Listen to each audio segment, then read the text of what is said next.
Good afternoon, everyone. First, I want to say it's really amazing to see so many people coming to see a 1953 Japanese film. And we are not in New York City. That's another thing too. In New York, you could see this sometime. I don't even know if you see this so often. But it's kind of exceptional, and I want to thank you because our organization, who has been doing this for the last 10 years, has been trying to reinforce good film, foreign film. So my name is Gerard Amsellem. I am the director or president of this organization called New Wave Production, and this we do just foreign film and bringing all good film in the area.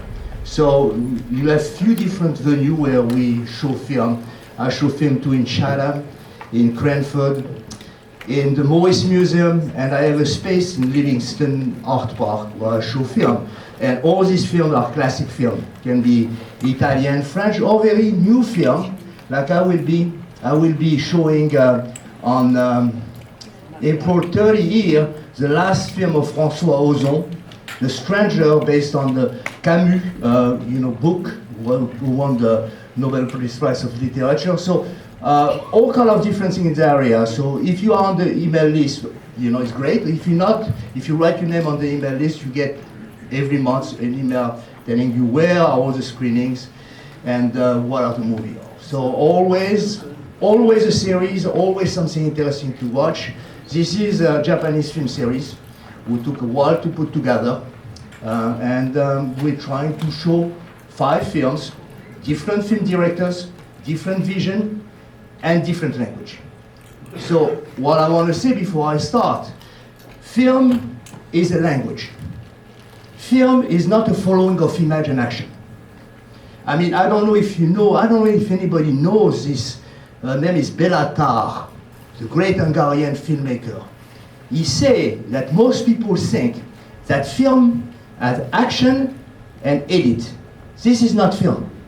This is not film. This is like a setup. It's going to eat a restaurant 3-course or something like this. So it's not what we are looking for. Every great director has his own language. And own language means own way of looking at something, of where they're going to shoot it. So you're going to have a technical language. You're going to have a message in the film. And all these directors who are shown in every series, in all the films that I present, are all the time really interesting to the way how they're talking to you.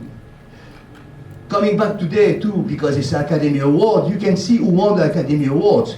Not saying anything, I mean, it's not really my type of film, but what I'm saying is like all visual. Visual is winning because it's a primitive, I'm using very big word, it's a primitive aspect of like what's going in front of your eyes. It's moving. Everything which is not moving, we're talking the reflection movies, are much more difficult and are difficult to survive today. This film that you are going to watch, especially this director, is a really reflecting director, and he has been making 54 films in this lifetime.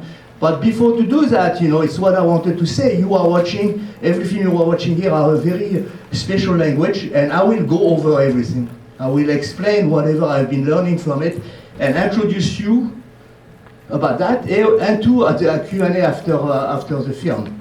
But before that, I have with me always, when I present a series, somebody who specializes in the country as an historian, and today we have Anne Geblin-Gedart, professor of Citadel University, who has been doing the first film, who is going to do the whole series with me, who is going to give you a little background of 1953 Japan. Film are all the time a window of society. So you cannot approach a film like this with not knowing what's going on around. So she's going to tell you a little bit about the history, and after this she will be with me for the Q&A. After this I will come back, give you a little talk about Ozu. We'll watch the film and we have a Q&A. So the idea of this is always to come out of this film with an experience. Not just with watching something and go. Just understanding where it's coming from, and often you're going to go back to it. I mean, I'm a very good example of somebody who can watch film 10 times. Why? Because every time I watch it, I find something else. If it is a good film, obviously. If it's not a good film, you forget it. It goes like, it just disappears.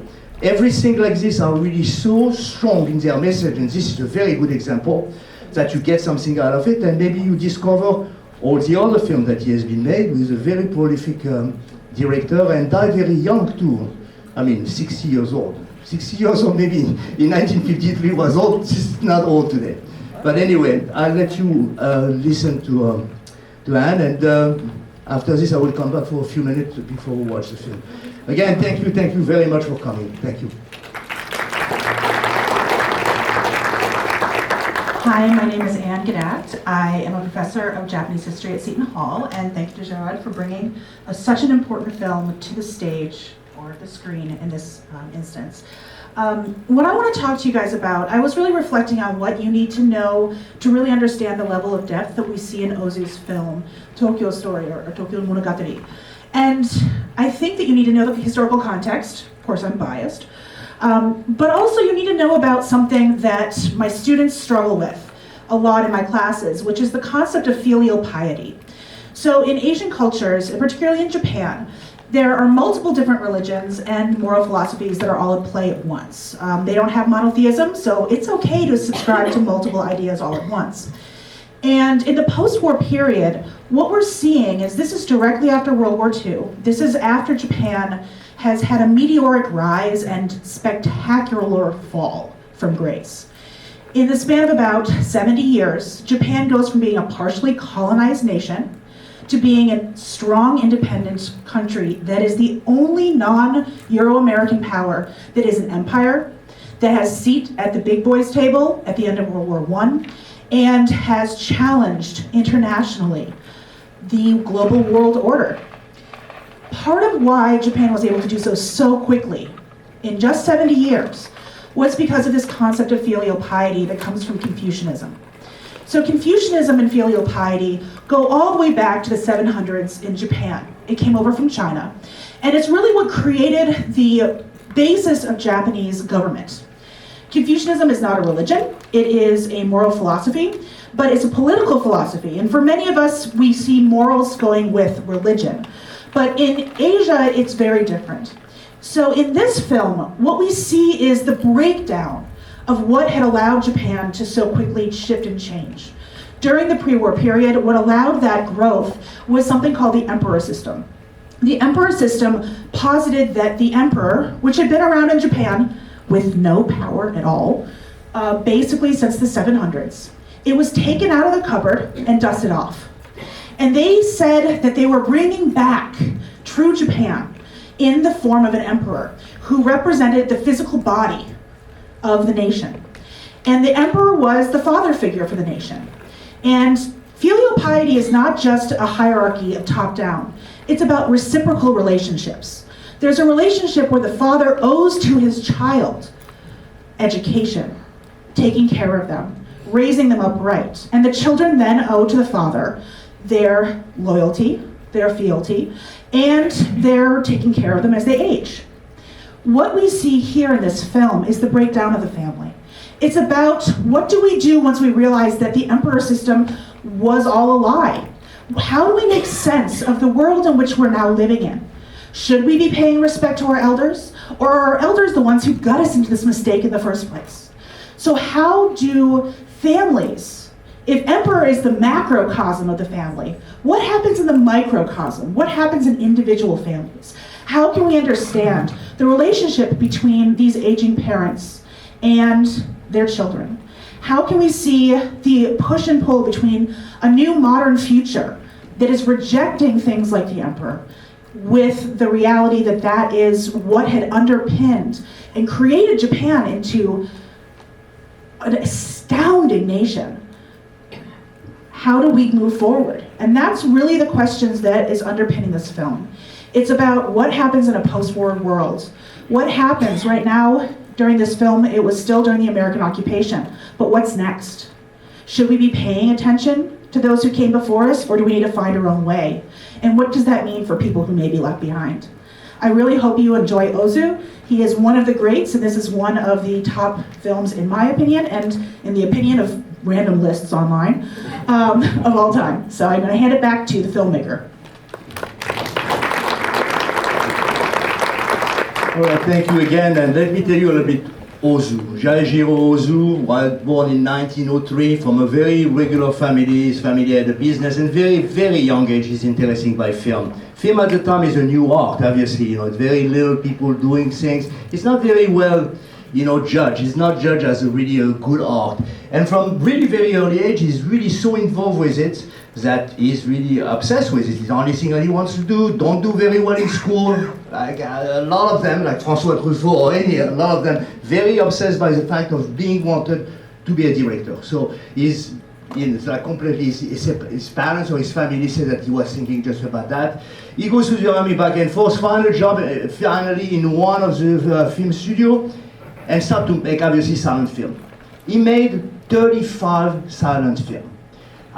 This is something I want to do. I was talking to Jackson and I was saying, when you see people who learn their skills from a very young age and learn by doing it so many times, when they come to a certain age, like in their 40s, but they have been making 40 or more film, you can see the skill of filmmaking at the time.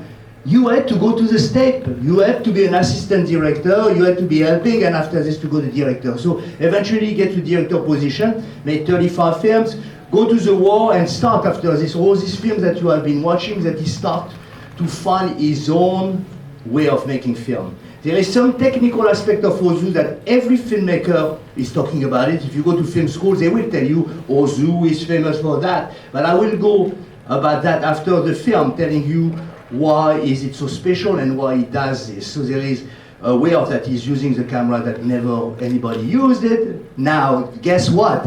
Independent filmmakers go back to that. So when you see an independent film and you say, oh, this is a freeze frame who's not moving, or let's say it's not 120 degrees or some kind of, and he shot on the other side. Yes, people are not letting this go, even if it's an old film. The idea of having based on the content more than on the form, this is a lot of Ozu, and I will explain a little bit more about that. And after, he has a following of all these mature films, were all the time based on the family, the dissolution of the family, relationship between parents and children. But the interesting thing is that he never married. He lived with his mother until he died. So that is really very interesting. It's one of the most complex films about relationship and family relationship, but he never had a family, he never had children. He talked a lot about the children relationship with their parents, and he died very young. His mother died 2 years before, and we think, even he died of cancer, but I think he could not really take the fact of his mother dying, so he had a very strong relationship with his mother. One other thing I want to let you with before we start is, on his tombstone, there is a Chinese, like a letter, a Japanese series, it's called Mu, M-U. And you know what I was watching, and he said what is on his tombstone, and Mu means emptiness.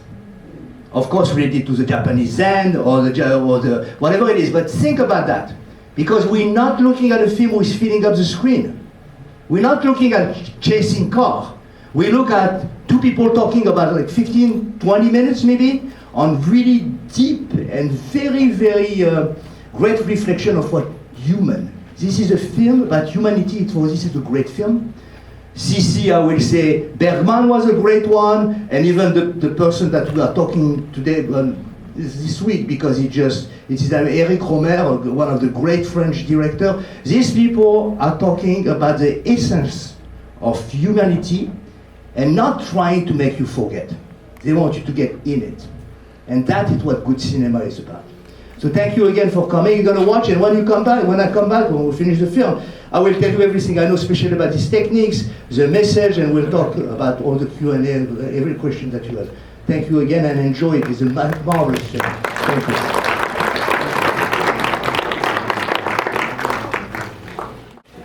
One of the special person, as a filmmaker in the history of cinema. Nobody is shooting a film like this. This is Ozu style, is the only one who does this. And even after people have been taking this, they took it back, some people did. But there is something that nobody did. It's called a tatami shot. So the first thing, the most important for the style of Ozu, This is hard to know unless you are a filmmaker. When you go to film school, they teach you something very well. They say you put a camera on a tripod, on a level that you can really get establish shot, you can get the whole room. It does not do this. It does 95% of this shot at a level of the floor. I don't know if you realize that. It's called a tatami shot. It's the only one who does this. Nobody did this. So the camera is at the level so low that when you're looking at the people sitting down, you are in it with them. And that there is no one, I mean, people will not even dare touch this because it's like such a specific Ozu, way of expressing himself. Besides that, something that, is very special about him too, who is again breaking the rule. He break already the rule because he has been making so many films already. He has this very specific style. In general, when you shoot a scene, you stay on one side. You don't go on the other side.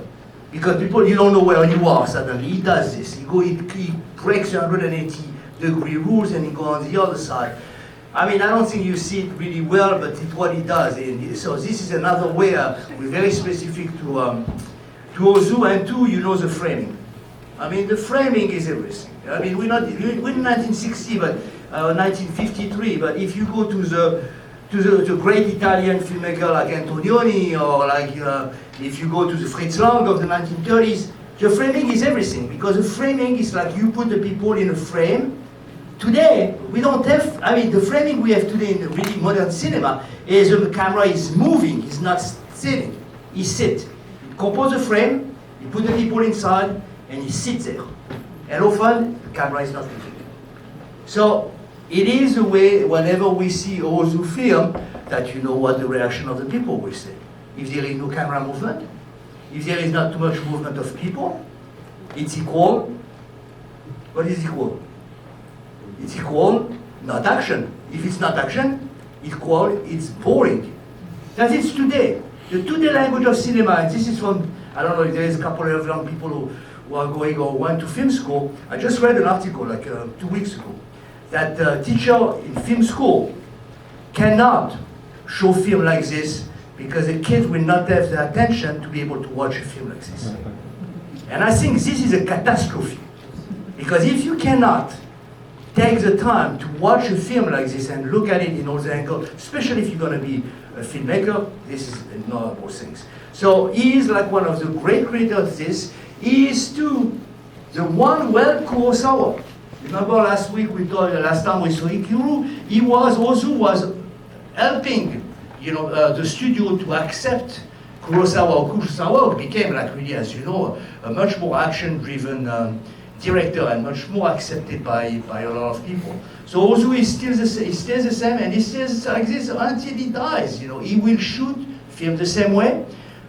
When we come to the message is always the same, and this is interesting, and we'll have some feedback about Japanese society, but it's very interesting. If you take this film, and if you put it in the modern of today, instead of being in Japan, we are in the US, you change the clothes of the people, and you just get the same kind of action or whatever is going on. It's exactly the same. The human level of the connection between these people are very similar to the stage of humanity. So it could be a family, any family, with all this character. One thing they say, and I think it's extraordinary too, that every emotion is restrained. We just pull it back. We don't blow. This is really what American cinema will do. Everything of an emotion on an American or regular Hollywood film will be excessive. I'm going to talk a little bit about Hamlet, by example, An emotion does not have to be excessive. An emotion can be very strong and restrained. This is really a great emotional film with nothing is excessive. And that is difficulties. Easiness is excess. That is, I'm talking as a filmmaker, but it is. Whenever you just have a connection between two people and you can hold up the emotion in a way that it's real, then you get reality. And this is a very real film. Then, of course, remember, we are in 1953. 1953 is the beginning of the French New Wave. Think all these connections are there, and it's just after the neo-realists of the 1940s. So we have all these things, this search of a cinema of reality, of a good cinema, not excessive, but trying to get into the feeling of people. He has here, another two things that he has extraordinary actors. These actors are not like non-professional actors, like, I mean, the French will use non-professional actors. All these people are very, very old-timer actors. The father has been already made 14 films with Ozu, and he's one of the big supporter of his work. And all of them are very, very professional actors and really respecting and really unbelievable Ozu at that time, because he's really established at that time, and all of his doing as a guide to them, they listen to him. They have a lot of respect for him. So yes, when you have actors like this who have been working a long time with you, this is an easy part of it, because they know who you are, they know what to expect. When it comes to the set everything was inside, it's a built set. He builds a set, like in Hollywood, and everything happens in a room, so it's not real houses, it's like built set. And all the outside set, of course, are what it is. Another thing that he does is called pillow shot. I don't know if you heard about this expression. Pillow shot comes from what I heard, it comes from poetry, Japanese poetry, with what at the middle of something you have a stop. He stopped through the line of the story with a shot of any kind of thing. It can be the mountain, he will stay 20 seconds on the mountain, it could be the train, it could be the water, it could be anything. And he gave to the film a sense of a poetic sense. So all the scenes are connected with what they call pillow shot. It could be to an object, it could be a vase, it could be anything, and then you can, I don't know what it does kind of like put you in a pace. It's like while you are in a timing, and it times you and it gives you the time to reflect. Especially at the end. The end scene is really extraordinary about that, because you have the young woman in the teaching, she's teaching in class, she turns around, she goes to the window. We look at the window, we go Noriko in the train, who is looking at the watch, who is crying, and we cut to the father. After the father, we cut to some, and we finish on the water. So this is composition of film. This is not somebody who takes a camera and who is going to do everything. He composes everything very carefully, and he gives a sense of the film being like really a feeling of something going on without being excessive. The characters are not excessive either. You could make, the daughter, like the daughter who is like the beauty parlor, could be like the worst person, but really it's still acceptable. So he doesn't make a really bad person or a good person. The messages are like so real and so under whatever you see that you start to understand how these people, how they are reacting. It's a great development of character. If you take every character, you know about each character. This is something that we are missing often in modern cinema. It's a development of character. You have action, and we don't know what we're talking about. Again, I'm not going to say about the Academy Award and the Oscar and everything, but it is, these modern films are like a following of action with not enough time on the people. If you don't have enough time on the people, you cannot connect with them. If you cannot connect with them, you cannot have the emotional connection with them, so you cannot really be a part of the film and understand what it is. All this is really what kind of intellectual cinema is. It takes more time. All these ways of making film exist today on a completely marginal independent cinema. I think about one of the directors, I don't know if you know her, she works in Bard College. She's a film producer, her name is Kelly Richard. I don't know if you know her, if you heard about her. She made movie like Wendy and Lucy with Michelle Williams. She made movie like All Joy, where it's a lot of time. The timing is really stopping. There is a lot of camera movement. There is people looking at each other. There is a re-question of the script and the story. So independent filmmakers go back to those. So that is really interesting. But the masses of commercial people, this is death for them. This is like the worst you can do. You cannot go like this to a production company and say, I'm going to do that. You guys, what do you mean? Where's the action? Where's the dead people? What's going on? So that is really where we are in cinema today, is that we have to re-question. And the great filmmaker, people who may be the new wave of people who are going to change something, I kind of take this and re-question what is cinema. But you have to have people who accept this, people like you who come to watch this. I mean, this is kind of exceptional because you have to accept that it's different. Another person that I want to refer here, who lived a little bit after that, it's Tarkovsky. Tarkovsky is a Russian director, say all the time, a film is cut in time. So you take a piece of time and you cut in it. It's a space, is how you use a camera, how you stay with it, and this is what gives you the feeling of the film.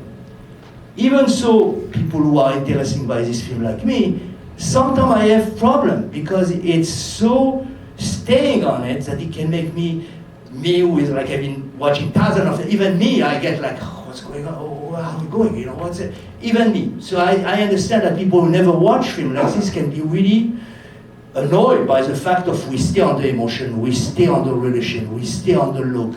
And of course, you just learn as the same thing reading a book. Another thing interesting, really a literature professor from one of the university was saying that kids too cannot read big books. I don't know if you heard about this. They cannot read. If they read like a 500 page, that they think that they cannot read it. So they will read Cliff Notes because they don't want the boring, quote unquote, the boring part in it. And he says, this professor said like everybody else, this is a part of the artwork. If there is a time where it's slow, where we have to reflect, where it's not engaging as much, this is what art is. It does not have to just bring you everything the way you want. And it's where we are. And and the society obviously, and will tell us a little bit more about the society because it's a very big question on society, and really this statement about family, about your children successful and everything, and this is in Japan, 1950s. I mean, even this today would be sounding a little bit like this, but how they look at it, how they look at their relationship with each other, and how do we finish with Noriko and saying that even people who are not from your family, who are not even blood related, are so much better sometimes to you than your own children, and this are fun. And is this life not really, exciting or acceptable or disillusion? And you say, yes, she is. So all these kind of words and sentences and dialogue are so heavy, but they make the statement on finishing with him alone, sitting down, and the boat going. So all these are elements of film, and elements of film are made by thousands and thousands of ways, and they give you the final product of what it is. But if you don't have enough to work and to look at it or to talk about it, you don't grow, because when you watch a film like this, in general what it does is stay with you, you start rethink about it, you start whatever has been said, and just to tell you, this week I'm doing this week a couple of things, but I show 400 Blows with the first French New Wave movie in Chatham, and next Sunday I show La Strada of Fellini in Livingston. And all these films are in the same thread. It's like things where we are looking at what human being is connected to the art of film and how it comes out. And what are we doing with all this? We enrich ourselves, we enrich our life. We don't specially entertain ourselves always, because we can really come out of this wounded, hurt by something, or by a feeling, or by emotion, or by realizing, but you always come out by feeling that something happened to you. And that is very important. But Anne is going to tell you much more than me especially about the Japanese society and the Japanese family too, because this is a very traditional society, even now. I want to get word from you guys and hear what you have to say really quickly. I do have just a couple of thoughts I wanted to throw out there for you though. One of the things that really strikes me when I watch this film is, like Gerard said, this really is a film that feels very modern, right? Not in the sense of filmmaking, because yes, my students, I could never show them this in class. And they pay to be there, and they still wouldn't come. But it's modern in the sense of the idea of almost a modern extended nuclear family. Now in Japan, Gerard mentioned in the beginning, Ozu lived with his mother till his death. And I heard a couple people go, oh, that is not at all strange. In Japan, even all the way up through today, living in the extended family home, particularly when you're not in Tokyo or one of the large cities, is the norm. You live with your parents till you get married. If Ozu never got married, he would never move out. And that is something that you do still see in Japan today. What we see in this film, though, is one of the large social problems in Japan that is ongoing all the way up until 2026. And that's the issue twofold. One of the flight and the emptying of the countrysides into from rural areas into urban, and how and what that does to the family. And in Japan, we see Tokyo expanding rapidly during the pre-war period as we have large industrialization happening. And so you have all of these young people who are leaving their homes in the countryside and they're going into the cities. And what happens there is this breakdown of the traditional large Confucian family. I actually think that scene where the grandmother is out with the grandson, who is basically just ignoring her, and running around in circles. But there was this question of, like, what are we gonna do with them? Traditionally, they would be taking care of those kids. They would be the ones who were there for the kids at night, and honestly, making them a little bit less of a nightmare, one would hope, with their presence. And so what we see here is a problem that we still see upwards of today. While people would still be living with their parents, even if they're living in urban spaces, there is this breakdown of the family. Instead of the whole clan living together in one large outside space, there's no space in Tokyo. I've lived in Tokyo. I lived in a little itty bitty room with 5 tatami mat room. It's tiny. Me and my husband, we really like each other, so it worked out. Very small. And it's very efficient for that. So one of the things I wanted to point out is that part of what we're seeing here, and I think what makes it feel modern in a human sense, is that breakdown of the family. In some ways, compared to an American family, I mean, that family talked to each other a lot, which honestly is kind of nice, but it wasn't necessarily in the way that it would have been 150 years earlier in Japan. The other thing I wanted to point out is the role of the sister-in-law. And this is where we really see the idealized Confucian relationship. When she refers, and this is something that, unless you speak Japanese yourself, you wouldn't recognize, but it's something that I think Ozu is doing very intentionally, is the language that's used between father and son, father and daughter, mother and daughter, and then the sister-in-law is very different. In Japan, we have multiple different levels of formality. And so you can speak in a very, very common tone. You can speak in a regular formal tone, and then there's super formal, they call it keigo. And the way that Noriko talks about her mother-in-law, she always calls her okasama. She doesn't call her okasan, which is the normal mom. Okasama is something that's reserved for a very formal form of speech. It shows and designates respect. You only use sama if you're talking about someone who is significantly above you in the hierarchy of respect. And she repeatedly uses that phrase. She even refers to her in-laws, including the dreadful ones, using sama instead of san. And so when we see that, we see the layering of this idealized look at how family could be and the respect that is being lost in the modern period through who's the person who's clearly the least affluent, has the least amount of things, and yet is willing to give the most of both her time and her money. Am I getting back to you, or are we going to questions? A couple of things to add. Especially about Noriko, like the sister-in-law, and she is known and she had a very long career as a sweetheart of film in cinema in Japan. So she really represents. She has such a strong presence of such a lovely, faces and expression, and it's really overpowering everybody else. All the real children are nothing comparing to her when you see her coming in and how lit up she is and how loving she is, and that is really a very great sense of theater, of acting from her, and it makes a very big difference. And of course, the last scene, the watch who is giving to her, is giving to somebody who is not from the family, and how, the mother was really appreciating what was doing for her, by her. So, and let's not forget that her husband died, in the war, so there is all these kind of things who makes this character, this young woman, so powerful in this film and so emotionally connected. Anyway, for me, I connected with her very strongly to see how beautiful, how sincere, how polite, how great, how everything. She's like kind of the perfect young lady, you know, somehow, and very strong. And we finished more or less on her and the father, but her is like really very strong, I think. And like, you know, like Anne was saying, these places are very, very small, you know, like it's even today, I mean, really. And so he has certain things, but really, again, this is a film that you cannot watch once. Not saying you might, but I watched this, the first time I watched this, I remember very well. It was like maybe in my 20s, maybe 4 years ago. Yeah, really easy.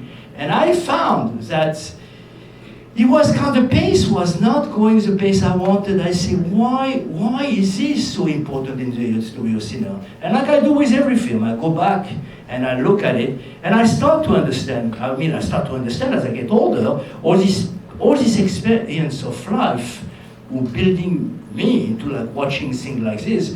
And now I can tell you I do understand. Really, I do understand, because I'm at this age that I can understand. I see this, and I have been going through that. I don't know so much like if you don't have the life experience, can you connect with it? But recognizing that people are master of filmmaking and they are really making a difference for the whole history of cinema, this is what you have to recognize. Also is somebody who is very loved. I don't know if you know this very great film director, Wim Wenders, who is a German director who did Wings of Desire, loves him, you know, and he considers this as one of the most important filmmakers in the history of cinema. So, and you can watch a lot of them, and they're all very similar. When you get to color too, there is something interesting, because he's gonna go to color, you know, like after a few years of this, even the color have earth tone.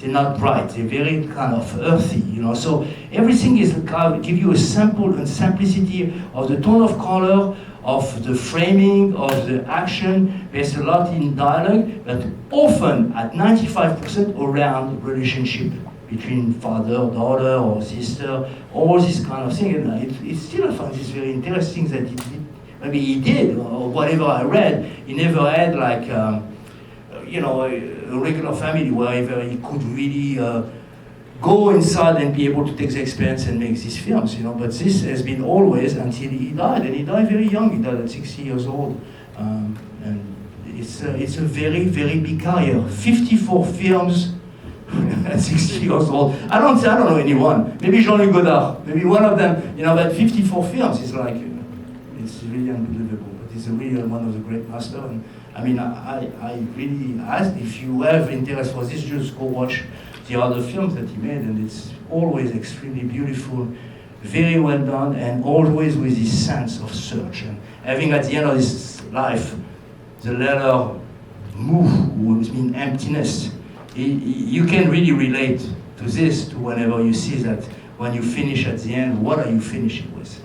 And especially as you get older, you realize that you can really connect with this. So very beautiful and very strong in the emotion. Again, completely different than any kind of American movie who has been done, any kind, besides independent film. Because all of these movies will be pushing the emotion and putting up to your face as there, it's like restraining it and showing the delicacy or the minimalist of what the film is. Any question, you know, I mean, what go, yeah, go ahead. If you can scream, because I don't have another mic, can you? I'll repeat. Hello, can you guys all hear me? Yeah, I can hear you. I will repeat your question. Hello, I'm currently in film school. Oh, yes. And Good. I definitely do follow into that stereotype sometimes. Yeah, it's not the theory. I know. I don't want to say that like I'm different. No, I definitely do get like that sometimes. I do like modern movies, but this definitely did take me by surprise. Yeah. Like I really do love it. My question would be, how do you think you can, because like I do like movies like these, but I also do like movies with action. Sure. Do you think there is a way we can just strike a middle ground between the two? Okay, one thing which is very important for filmmakers, anybody who's going to make film, you're going to have to find your own voice. Meaning you can, and I suggest everybody can watch any movie you want. You can watch action movie, you can watch a TV movie, horror movie, anything you want, but you got to watch. Because you cannot make something unless you have been watching a lot. I believe you have to watch a lot, and from there, all these really great masters, You take an inspiration and you do whatever you do. I mean, I'm not saying I'm a crazy fan of Tarantino, but he did something interesting. He took from everybody. I can tell you, he took from everyone. But he did something, was himself too, you know. So when I saw the first time Pulp Fiction, and I'm really not a lot of Tarantino fan, but I was really pretty amazed that how he just, and this is what we're talking about, he took all these kind of things, maybe not really the meditative slow one, but still he had a lot of the Godard movement of camera, so he's educated. So what I suggest, more you watch, more you educate yourself in the history of cinema, and more eventually you're going to find your path of what you can do. And you can watch everything, you know. Watching is the same thing than food. Can you eat a Big Mac in McDonald's and in a very good food? Yes, you can. You know you're eating McDonald's, right? But it's not too good for you. It might be tasty. You gotta know what you are watching. You gotta know what you're eating. You gotta know it, and then you can build your own vision. And but very little number of great filmmakers. Not so many. There is from all over the world. They have big name. They don't have big name or nothing. Like Eric Romer, who is like his birthday. He died a little while ago. We'll do a 20 minutes of a dialogue, face to face. And we talk about women with my dinner with André. 2 hours, an hour and 30. People do this. But you have to have something inside. You cannot have two people talking about it. It has to be something who is making it magical and it connects to you. So this is what, it's a whole path. Film school is a whole path to try to find your own voice. And in front of you, you have millions of people who are like you. How do you define yourself comparing to all these people and to make a difference? That is what an artist is doing. An artist is doing it finding his own style, you know. Good luck. Thank you. Anything? Yeah. Go. The character that seemed to have so much to say, but didn't say everything, was Noriko. And the father at the end says to her, he says, you're the one who's given us the most, and yet you're not even a blood relative.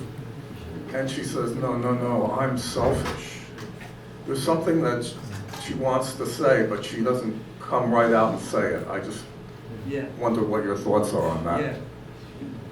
What I think most of the time, the most humble people, the most like people feeling that they are not the best, are the best people. The people who feel that they own everything or they do everything, like the brother and sister, that they have their life in front of them. They don't have really this quality of human. So she really feels, like she said, I don't think enough about my husband who died. I am not good enough. But it's so fun, you know, I mean, around you, if you think about it, the people who are more humble and re-questioning who they are and how they feel about themselves, often they are the best people. So it's how he shows. He shows by making her, putting herself down in somehow, and we, as we are watching it, we put her up. It's how I see it. Because she say really what she said, and it's like, you know, don't think the other people are, I mean, the sisters, the younger sisters say, all these are selfish, they are selfish, you know, the other woman wants clothes, and everybody wants to do on their own time. So you have this characteristic of all these people who are selfish. And Noriko is not selfish because she said that she's selfish. But because by saying it, you recognize that she's not, and she's great and giving, then the character comes up. So it's what it is. So even if she's not saying it, you know, coming to your point, even if she's not saying it, or there is not a way of expressing it, by doing the opposite, he feels that she comes up. And she comes up as an extraordinary human being, you know, you finishing, you fit for her more than anything else. She doesn't really want to get married, she thinks she doesn't think enough about her husband who is dead, that she will do anything for the family, that she loved her mother-in-law. All these really great feelings are there, and I finish with her. I finish with her more than with the father. This is me. She didn't bring the death clothes. The what? She didn't bring the death clothes, the Yeah, mourning clothes. yeah. Because she didn't think That's right. You're ready. That's exactly that. She didn't do like what they're supposed to do. The setup is not there. She's not doing what she has to be supposed to do, and she does because she feels it. And she loves her mother-in-law so much She gave her money. As you can see, she lives in a small little. So we have this kind of character who is so beautiful that you are very touched by it. And I say often when you finish the film, you carry one of the characters with you. Earth is what touches me, and more than the father, because she's so selfless. She will give everything to her in-laws, and when you come back to Tokyo, come to my house, like if it was a big house, it's a small little room, but anything that she could do for them. It's a beautiful, beautiful character. When we talk about developing the character, is what we're talking. He's developing the character well. That when you come out or you finish the film, you finish with it. See, again, all these are personal interpretation. All these are like, how do you feel when you watch a film? How do you stay with something? Or what is it taking you to? That is really what the beauty of a great film, because it gives you something. It doesn't make you empty.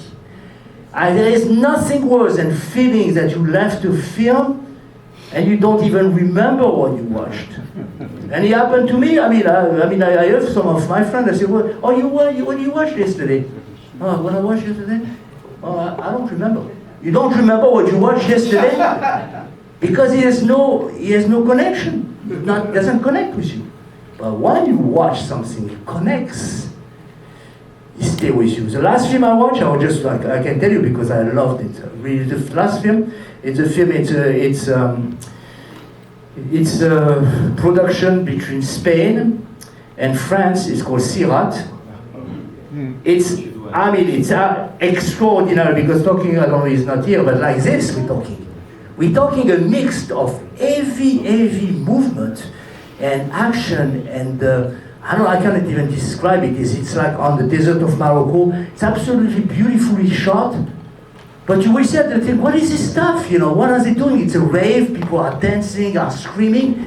But even me, who is not from this generation, I was so touched by the inside of the film that at the end, there is something on the back.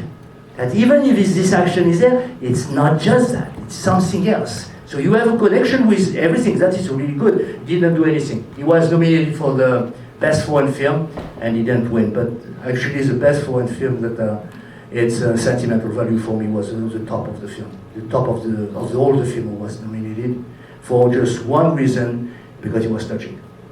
I came out of this film, I was really touched. And this too, you can use, you can judge like this. How do you feel about it? How is it affecting you? It's what we are there for. It's an emotional experience film, or an intellectual experience. But it has to be emotional or intellectual. If it's not of that, you don't need it in your life. It's like people. People are not doing anything to you, you don't need them really. It's how it is. It's like a very personal relationship. Anything for Anne? Yeah, please. I wonder how modern Japanese audiences would view the acting style and the style of dialogue delivery. The acting style seems very different from American or European at that time. Yeah, listen, it's first of all, just even for the movies, for the movie at that time, we are just coming out from the theater, so movies are not whatever you expect today, or even in American movies, the techniques were very different, so already that, and these people are really feel that they are trained like a theater actors. They are very strong into their delivery. There is no much of mistake with allowed.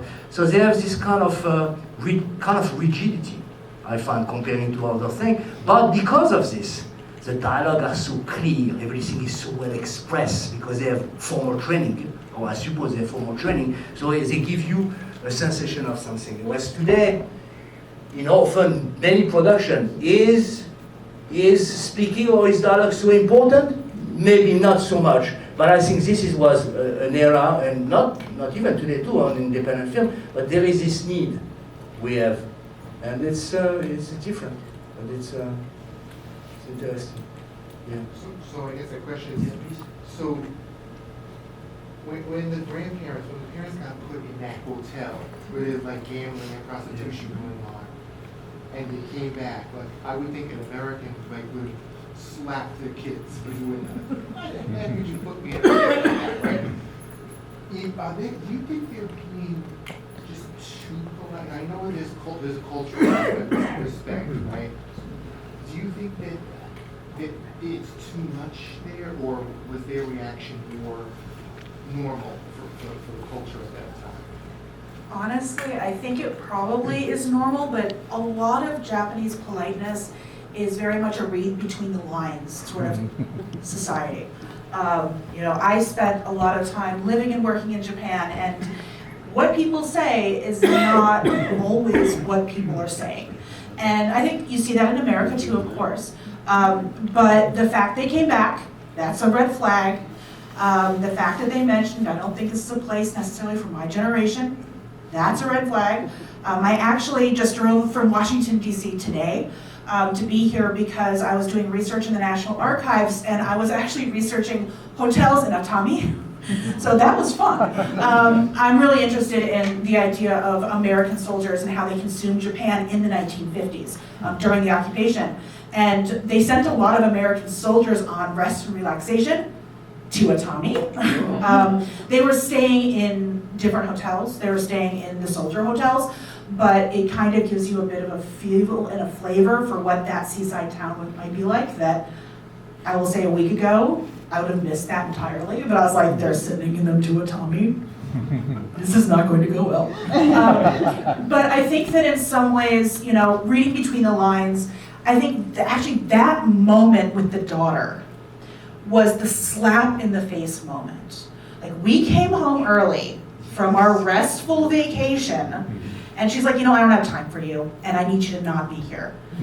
And then she gets upset when her father goes out and gets drunk, which, And what's great is when they come in, the woman say, who are these people? Yeah. Oh, they're just friends. Not even say it's your parents, she was ashamed of them. It was like, this character was really so like horrible. There was nothing good about her. But not so extreme either, like kind of acceptable. I mean, absolutely. So I think that I think their reaction is normal, and it would be very in time and in kind with the politeness required of them. But I think that the dialogue between the father and his friends about selfishness came from that moment. And I think it also is very telling with the story Ozu was saying that, her dizzy spell is at the shore. And it's there where things start to go bad for her as well. And then the whole interaction with the son in Osaka is a whole different story. But he does directly reference those Confucian values, right? And at the funeral, he's referencing those Confucian values of, I should have done more, but then the next second, he's like, oh, I've got a baseball game. So peace out. So I do think that it is showing the selfishness in particular, and I do agree with Gerard, the person who says I'm not selfish could still be selfish, but they're less likely to be the ones, right? Because they have the self-awareness of what they can give and what they wish they could give is what we really see with the daughter-in-law. Thanks for the question. One thing too, I can, because I'm getting older, really hard to accept that it is true. But the idea of how they are laying down in the room, this place of people singing, and this conflict of generations, is really, really differences in that. How can you take all this movement, and this, the music and everything else when you want to just rest, and that was really interesting how he put it in, because he put it very well. And he's already in his 50s, it's he has been, he's getting old, so he understands how this subtlety about if it's too noisy or if it's not really for them. And you have I love to, this scene where there is a musician and everything else, and you have this kind of younger people. I don't know if it's as shady that we can look at it, but it's kind of having a good time and moving and screaming, and these poor people wanted just to rest, So I think he has a very great vision of who are the character and what are they going through, and he gave us the little differences between what we are going through, But it's all a character study. He worked with a screenwriter very well, so they wrote on the script is very tight. There is nothing like improvisation on that. Ozu is not an improvisation, other Kurosawa. We talk about improvisation maybe a few years after with the famous French New Wave. Oh yeah. If you have a question? Yeah, one question. Yeah. So you mentioned the differences between Ozu and Kurosawa, with Kurosawa being more visual, which makes sense from his influence with American films. How would you compare Ozu to some of the other post-war Japanese directors like Mizoguchi, Kenishikawa, or I'm sorry, Hiruse? Now Ozu, yeah. Or I forget his name. He did Harakiri. Mishima? Mishima? No. No, that's Paul Schrader. What's Kobayashi. Yeah. No, I mean, we're gonna show a couple of other films, and Mizoguchi is one of the movies that we are showing because it was like was a great one. And Koloate too, I show we show another 2 films. But the next one is The Life of Waru, right? Yes. Yeah. So it's a Mizoguchi film. So comparing to them, they're all great. It's why I show whenever I really chose these 4 or 5 films. I chose who is for me as a filmmaker the most people who mark me. Of course, now Ozu is great. There is a lot of great filmmakers, but for this Kurosawa and Ozu from this era, I see they make a very strong determination of what modern cinema is. So again, great is great. I mean, is Godard better than Kurosawa? You know what I mean? Even if we expand in the world, it's like when you have somebody who has their own voice and their own vision. That is what a good filmmaker is, and these guys are all really very strong into their vision. And you can watch, you can explore it, and it gives you, like I was saying to the young student, is that more you go, more you see, and more you develop your own vision of film. But watching as much as we can of the great one is very important. And the good thing, if you saw You Get It and this, and if you're going to see The Life of Waru, they're all from the same time period, right? They're all within a year of each other, and so you really can see how different artists are articulating and understanding that moment that they're in. Right. So we're gonna finish very soon. So one thing I can tell you is that please write your email on one of these papers in the back, like this. We get all the newsletter with all the film. This week, if you want to watch something, the 400 Blows in Shalam Movie Theater, the Hikori, on the Wednesday night, and next Sunday, Asho La Strada. But from now to June, you have an unbelievable series of films. You have Italian film series, you have Antonioni films, and you have Iranian films, and you have all kind of different films in this area, in 2 or 3, city around. And more you're watching this, and more you're watching good films. Often older film, but not all the time. And like I was saying, I'm going to present the film of François Ozon at the end of April, The Stranger. Is the first adaptation ever made of the movie of Camus. It was made by Visconti in 1950 something, but it was a catastrophe. It's the first time that we have a decent interpretation of the film of Camus. So whatever it is, there is plenty of things to do, and more we connect with a community of people who like this kind of film, and more it's easy to be able to go somewhere and get a space or get more grant and more money and show more things. So again, thank you very much for coming. It's always extremely important to have people coming, and just hopefully I see you on the next movie, and follow me wherever you are. You can find my address. My name is very easy to find, and thank you very much.